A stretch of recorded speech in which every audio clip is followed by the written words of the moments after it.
बिलासपुर नाम के एक गांव में रघुपति नाम का एक किसान रहता था। उसके 3 बेटे थे। बड़ा बेटा गुरुदेव, दूसरा बेटा महावीर और तीसरा मंजीत।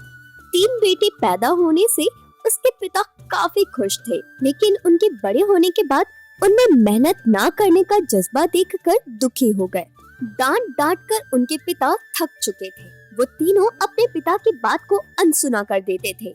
एक दिन तीनों अपने पिता के पास आते हैं और उनसे कहते हैं कि उनकी शादी करवा दी जाए। उनकी बात सुनकर पिता थोड़ी देर सोचते हैं और सोचने के बाद उनसे ऐसा कहते हैं, बेटा, तुम लोगों के पाल पोस के बड़ा किया है तो तुम्हारी शादी की जिम्मेदारी भी मेरी ही है, लेकिन घर आई पत्नी को तुम कैसे पालोगे? पता नहीं, मुझे तो भरोसा नहीं है। तुम लोग अभी भी मेरी मेहनत की कमाई पर जी रहे हो।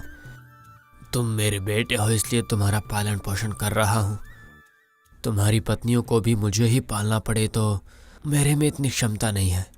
पिता के ऐसा कहने पर बड़ा बेटा गुरुदीप कहता है, मेहनत करेंगे पिताजी, बिना मेहनत के तो पेट नहीं भरेगा ना। बड़े बेटे की बात सुनकर रघुपति कहता है, अच्छा, तो इतने समय ये ज्ञान कहाँ गया था? रघुपति की बातें सुनकर महावीर कहता है, भैया बिल्कुल सही बोल रहे हैं, इतने दिन आप थे ना, हम बस इसीलिए। सबकी बातें सुनकर मंजीत कहता है, अभी भी आप हो ना पिताजी, आप कहाँ जाएंगे? मंजीत के ऐसा कहने पर रघुपति धीरे से कहता है, हाँ, अभी तो मैं हूँ, लेकिन कब तक रहूँगा? जब तक जिंदा हूँ मैं कड़ी मेहनत करूँगा, उसके बाद तुम्हारा क्या होगा? पिता के कहे हुए बातों को सुनकर बड़ा बेटा गुरुदीप कहता है, आपने बिल्कुल सही कहा है पिताजी, अभी हमें क्या करना होगा, अभी आप ही हमें बताइए। उसके ऐसा कहने पर रघुपति एक पल के लिए चुप हो जाता है, फिर कहता है, तुम्हारी इच्छा अनुसार ही तुम्हारे लिए अच्छी लड़कियों से शादी करवा दूंगा मैं, लेकिन मेरी एक शर्त है, उसके लिए तुम राजी होंगे तो तुम्हारी मर्जी के अनुसार ही तुम्हारी शादी होगी। पिता के ऐसा कहने पर वो तीनों कहते हैं कि पिताजी आप बताएं ऐसा क्या है, हम कर देंगे। अपने तीनों बेटों की जिज्ञासा को देखकर पिता खुश हो जाते हैं और ऐसा कहते हैं, देखो, मैं तुम्हारे लिए परीक्षा रख रहा हूँ। इस परीक्षा में तुम तीनों सफल हो गए तो मैं ही पास रखकर तुम्हारी शादी करवा दूंगा। वो परीक्षा क्या है बताता हूँ। मैं तुम लोगों को 6 महीने का समय देता हूँ। वो समय खत्म होने तक तुम लोगों को 100 सोने के सिक्के कमा कर लाने होंगे, और हाँ, वो भी मेहनत करके। चोरी नहीं करनी है और झूठ बोलकर या गलत तरीके से नहीं लाने हैं। तीनों पिता की बात को समझ गए। पिता की बात मानकर तीनों उसी पल सफर के लिए निकल जाते हैं। 2 दिन तक सफर करते हुए तीनों भाई धर्मेंद्रपुर पहुंच जाते हैं। वो तीनों थककर एक पेड़ के नीचे आराम करते हैं। उसी समय उनके कानों में राजभवन से एक संगीत की आवाज सुनाई देती है। वो आवाज बहुत ही मधुर होती है। वो आवाज उन तीनों भाइयों के दिल को छू जाती है।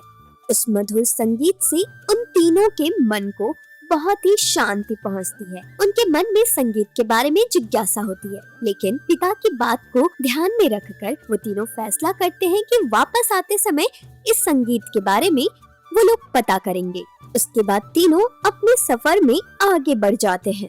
चलते चलते रास्ते में उन्हें एक देवी माँ की मूर्ति दिखती है। तीनों वहाँ रुककर देवी को नमस्कार करते हैं। उसके बाद बड़ा भाई गुरुदीप अपने भाइयों से कहता है, भाई, हम तीनों का मिलकर सफर करना सही नहीं है। तीनों एक ही दिशा में जाएंगे तो तीनों को काम मिलना मुश्किल हो जाएगा। इन 6 महीनों में हमें 100 सोने के सिक्के कमाने हैं, इसलिए मेरे पास एक उपाय है। हम तीनों अलग अलग दिशा में जाके समय पूरा होने से 1 दिन पहले यहाँ आएंगे। हर किसी की कमाई उसकी क्षमता के अनुसार होगी, लेकिन कोई भी पहले पहुँचा तो उनको यहाँ इंतज़ार करना होगा। हम तीनों मिलकर ही यहाँ से आगे का सफ़र तय करेंगे।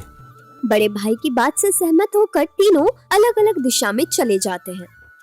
बड़ा भाई पूर्व दिशा में जाता है और एक गुरुजी के पास काम करके पूरे 100 सिक्के कमाता है, तो वहीं दूसरा भाई महावीर पश्चिम दिशा में जाकर एक धनवान व्यक्ति के पास काम करता है और वो भी 100 सिक्के कमाता है। और तीसरा भाई मंजीत उत्तर दिशा में जाकर अपनी कला को प्रदर्शित करके खिलौने तैयार करके 100 सिक्के कमाता है।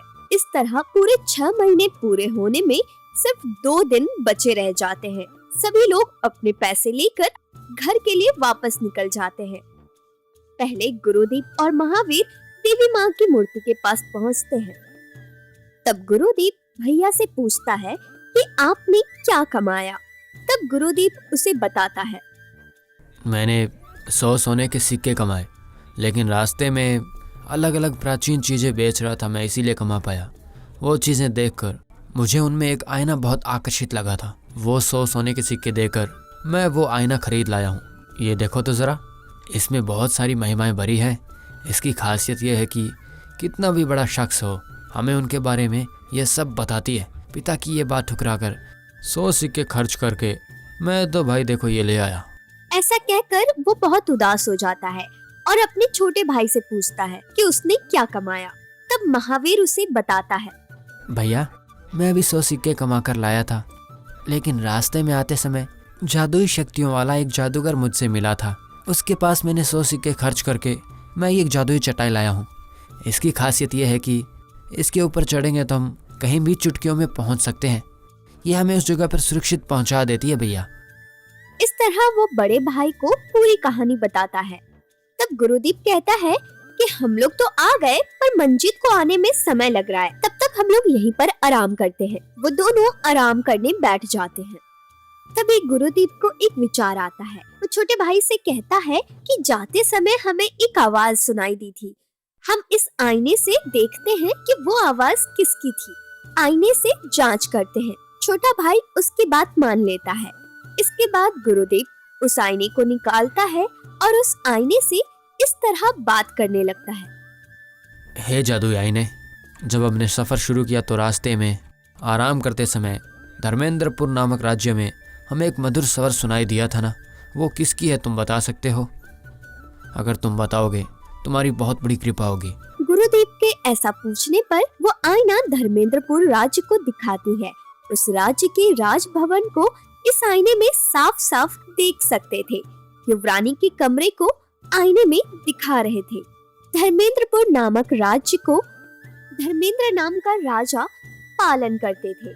उनको बहुत समय बाद एक संतान की प्राप्ति हुई। उसका नाम था मेनका देवी। उस अद्भुत लावण्य परम सुंदरी मेनका देवी की तबीयत अभी कुछ ठीक नहीं थी। वो नृत्य संगीत साधना में काफी कुशल थी। उस दिन वो आवाज उनकी ही थी, लेकिन काफी दिनों से वो एक घाव से पीड़ित है। उन्होंने कितने सारे चिकित्सक को दिखाए, पर उनका घाव बिल्कुल ठीक नहीं हुआ। इसके बाद पड़ोसी गांव के चिकित्सकों को भी बुलाया गया, लेकिन फिर भी उन्हें कोई फायदा नहीं पहुंचा। ये सब देखकर महाराज ने घोषणा करवाई कि जो भी मेरी बेटी को इस घाव से छुटकारा दिला देगा, उसे मैं मेरा पूरा राज्य और अपनी बेटी सौंप दूंगा। उस घाव की वजह से उनकी तबीयत लगातार बिगड़ती ही जा रही थी। एक चिकित्सक ने बताया कि उनके पास केवल 1 रात का ही समय है। 1 रात के बाद राजकुमारी जीवित नहीं बचेंगी। ये सुनकर सब दुखी हो गए।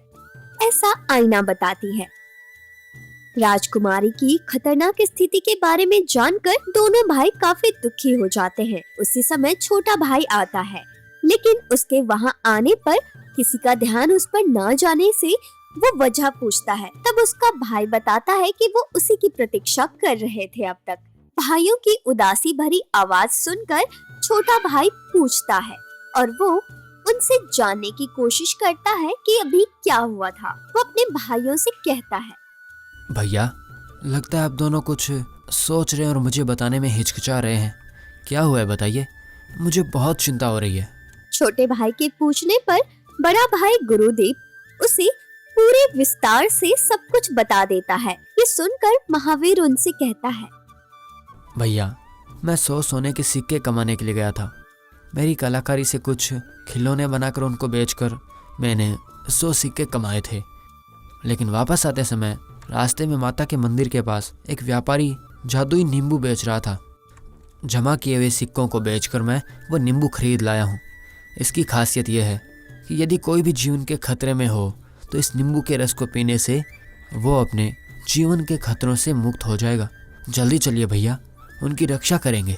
उसके ऐसा कहने पर छोटे भाई की बात सुनकर दोनों भाई खुशी से उसका अभिनंदन करने लगते हैं। लेकिन राजकुमारी की रक्षा करने के लिए उनके पास कुछ ही घंटों का समय बचा था और इतनी जल्दी उस राज्य तक कैसे पहुंचेंगे, वो लोग इस विचार में डूब जाते हैं। तभी महावीर कहता है कि उसके साथ लाए हुए चटाई से उस राज्य तक जल्दी पहुंचेंगे। ऐसा सोचकर तीनों चटाई पर बैठ जाते हैं और आईने से उस राज्य को दिखाने के लिए कहते हैं। आईने में देखते हुए और चटाई पर बैठकर वो लोग अपना सफर शुरू करते हैं। तीनों भाई धर्मेंद्रपुर राज्य पहुंच जाते हैं। द्वार के अंदर जाते समय द्वारपालक उन्हें वहीं पर रोक देते हैं और उन्हें वापस जाने के लिए कहते हैं। तभी वहां पर मंत्री आते हैं और उनको अंदर आने की अनुमति देते हैं। पता नहीं किस तरह राजकुमारी ठीक हो जाए, ये सोचकर मंत्री उन्हें राजकुमारी के कक्ष में ले जाने के लिए राजा से अनुमति मांगते हैं। तब राजा कहते हैं कि तुम्हें जो भी ठीक लगे तुम वो करो। राजा की बात से सहमत होकर मंत्री उन्हें राजकुमारी के कक्ष में लेकर जाते हैं। देखो बेटा, अभी ये बस कुछ देर के मेहमान रह गए हैं। तुम्हें जो करना है जल्दी करो, बाकी जैसे प्रभु की इच्छा। मंत्री की बात से खुश होकर गुरुदेव मंत्री से ऐसा कहता है। महामंत्री जी, आपकी अनुमति के लिए धन्यवाद। इसके बाद नमस्कार करके तुम लोग तुम्हारा काम करो ऐसा आज्ञा देते हैं। छोटा भाई अपने हाथ से नींबू का रस निकालकर राजकुमारी को पिला देता है। थोड़ी ही देर में राजकुमारी की तबीयत बिल्कुल ठीक हो जाती है, जैसे वो राजकुमारी नींद से उठकर बैठ गई हो। बेटी को ऐसे देखकर राजा खुशी से तीनों भाइयों का अभिनंदन करते हैं। उनका साहस और प्रयत्न देखकर वो सोच में पड़ जाते हैं कि उनमें से किसके साथ अपनी बेटी की शादी करे। इस समस्या का एक अच्छा समाधान देने के लिए मंत्री जी को आज्ञा देते हैं। राजा की आज्ञा को मानकर मंत्री इस पर सोच विचार करते हैं। अच्छे से सोचकर वो राजा से ऐसा कहते हैं। ये बात महाराज को कह ही देता हूँ। महाराज, मैंने बहुत सोचकर एक निर्णय लिया है।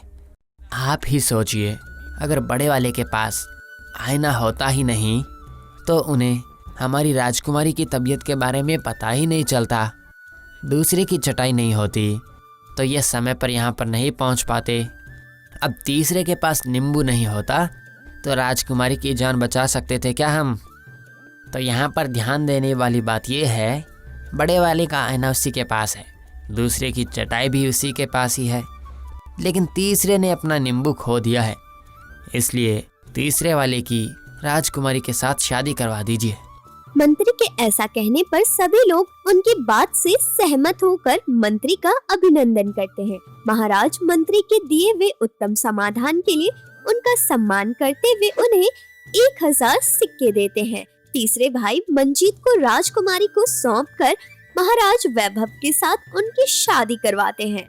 छोटे भाई की शादी देखकर दोनों भाई खुश होकर अपने आने का कारण महाराज को बताते हैं।